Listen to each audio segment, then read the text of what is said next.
Secrets of ഫാർമിങ്ങിൻ്റെ പുതിയൊരു എപ്പിസോഡിലേക്ക് എല്ലാവർക്കും സ്വാഗതം. നമ്മൾ ചെറിയൊരു സ്റ്റോറി പറയാം. അതായത് ഒരു രാത്രിയിൽ ഒരാൾ ഒരു ഏറുമാടത്തിൽ താമസിക്കുകയായിരുന്നു. പെട്ടെന്ന് മൂത്രം ഒഴിക്കാനായിട്ട് വന്നു.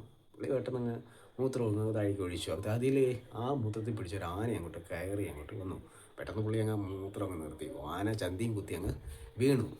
നമ്മുടെ മുറ്റത്ത് ഇത് റംബൂട്ടാൻ ഒരു നെല്ലിക്ക പരുവം ഏകദേശം ആയിരിക്കുകയാണ്. ഇപ്പോൾ ഏകദേശം ഒരു 3 മാസമായിട്ടുണ്ട് നമ്മുടെ ഈ റംബൂട്ടാനായിട്ട് അങ്ങ് നല്ല രീതിയിലേക്ക് കായ്ക്കാനുണ്ട്. ഈ പ്രാവശ്യം ഏകദേശം എല്ലാം നേരത്തെയാണ് റംബൂട്ടാൻ കായൊക്കെ വിരിഞ്ഞ് റെഡിയായിരിക്കുന്നത്. അത്യാവശ്യം നല്ല വേനൽ മഴയൊക്കെ ലഭിച്ചിരിക്കുന്നതുകൊണ്ട് നമുക്ക് വെള്ളം കൊഴിച്ചു കൊടുക്കുന്നതിനും സാധിക്കില്ല. ഇപ്പോൾ പൊഴിച്ചിലും വളരെയധികം കുറവാണ്. നല്ല സൂര്യപ്രകാശം കിട്ടുന്നുള്ളതുകൊണ്ട് എല്ലാ കായ്കളും നല്ലപോലെ ലഭിക്കുന്നുണ്ട്. ഏകദേശം ഒരു നെല്ലിക്കപ്പരുവായിട്ടുണ്ട്.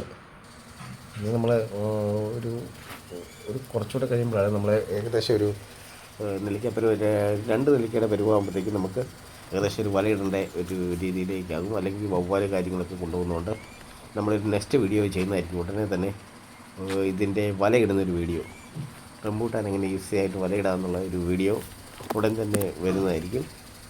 ഇതിപ്പോൾ നമ്മൾ ഏകദേശം ഒരു റംബൂട്ടാന് ഫുള്ള് കായ്ച്ചിരിക്കുകയാണ്. കഴിഞ്ഞ വർഷം ഇങ്ങനെ ഇത്രയധികം കായൊന്നും ഇല്ലായിരുന്നു.